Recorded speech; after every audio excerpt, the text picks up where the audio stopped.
Ares is the god of war, brother of Athena, and also the mythological enemy of the goddess.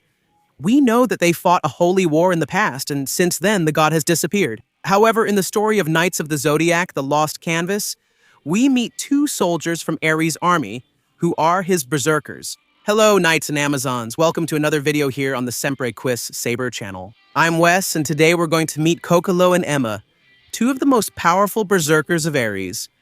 Are you curious? So leave a like and subscribe to the channel. Hit the bell, and let's get into this awesome video.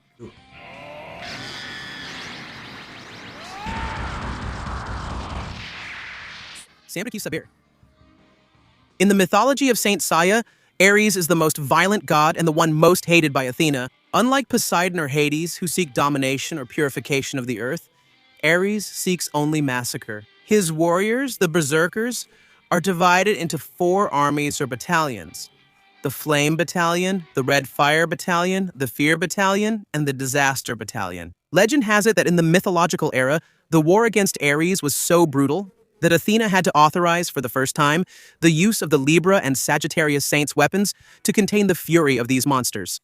Thousands of years later in the Lost Canvas, some of these decapitated Berserker ghosts awaken in the Sanctuary Colosseum, and that's when our story takes on a nightmare tone. In the Lost Canvas, Cannon Island is an active volcanic island, known for being the refuge of a demon. This demon, of course, is Defteros of Gemini, the man who lived in the shadow of his brother Aspros, and who trained among the lava to forge a power that surpasses destiny. However, before that, when he was still living in Athena's sanctuary, Defteros ends up falling into a trap set by his brother Aspros, who breaks the seal of 2 Berserkers. With that, in Defteros' guidance story in the Lost Canvas, he needs to face Cocalo and Emma.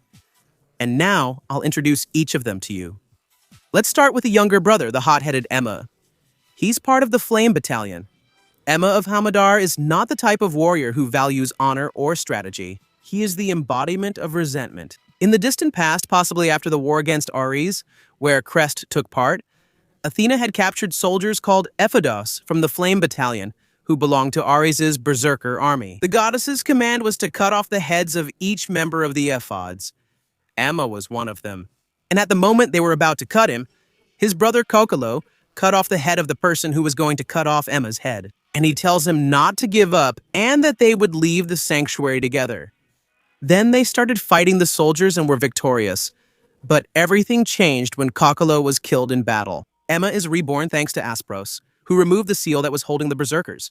There he confronts Defteros and Dagal at the same time. He shows his fire abilities by melting the powerful ice shield of Aquarius, but ends up being overpowered by Defteros. Emma reveals that he hates the sanctuary for having decapitated his brother, and is happy to see Cocalo resurrected. But his brother is different and mortally wounds Emma. His ability is the Cremation Storm.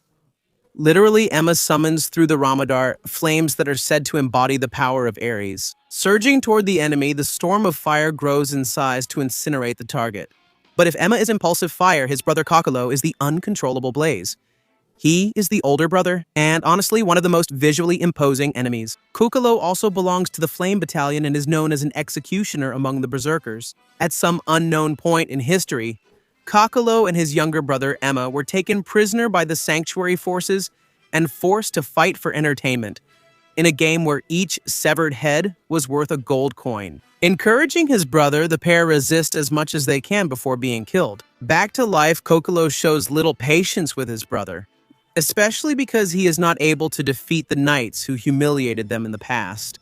Facing Defteros, his flame power manages to corner the Gemini until he receives help from the Gemini armor. Fighting on equal footing, Defteros manages to strike Cocalo, unconsciously stripping him of all rationality. Cocalo starts acting like a puppet, not thinking about who he was fighting against. In this complete delirium, he ended up striking his younger brother, who willingly decapitates himself in front of his brother, who regains his lucidity. Cocalo blames Aspros of Gemini, the one who freed them from the seal and put them under the control of the Imperial Satan, making him fight against Emma.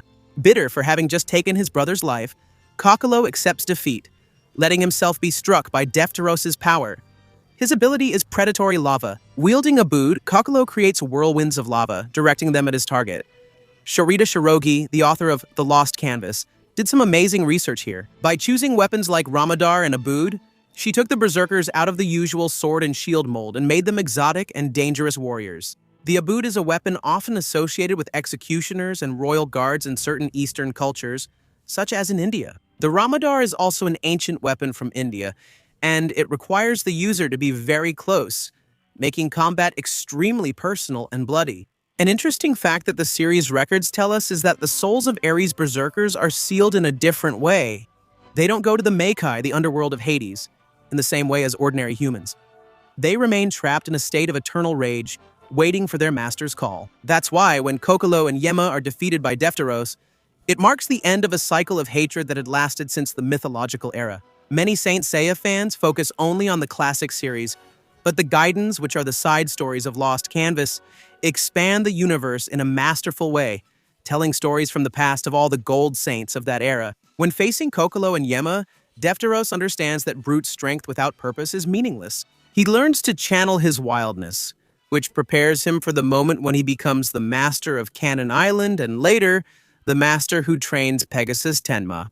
Although they appear only in this short story, Cocalo, Djibouti, and Yema of Hamadar left a permanent mark on the franchise. They are proof that the universe of Knights of the Zodiac has threats much older and more visceral than just the main gods. They brought an element of horror into the Lost Canvas manga. Besides the classic saga and hypermyth, Ares is also mentioned in the Saint Show saga. In the 20th century, the goddess tried once again to look for her brother Ares, but she was never able to find him. Therefore, Ares saved the evil spirit that had been expelled from Saga's body. He granted him great power, transforming him into a god who would take Ares' place as the new god of war. Because of his strong fighting spirit and desire for conquest that reminded him of Ares, Ares tried to manipulate the evil spirit, making him believe he was the real Ares, but his efforts were in vain. Although the evil spirit started out under the name of Ares, he regained his memories and betrayed Ares to seek to conquer the Earth on his own in Saint Show. Another interesting fact is that the Martians from the Omega Saga, who are the servants of the god Mars, the Roman god of war, seem to be based on the ancient Berserkers of Ares, because at the top of their hierarchy they are led by the 4 heavenly kings, who may correspond to the positions of the former leaders of the 4 battalions in Ares' army. These 4 heavenly kings are second only to the god Mars. In Greek and Roman mythologies, they are the same gods, but in Saint Seiya, they are different yet equivalent entities. So, what did you think of this story? Did you know about these 2 Berserkers of Ares? Leave a comment to let me know, and thanks for watching until the end. See you next time.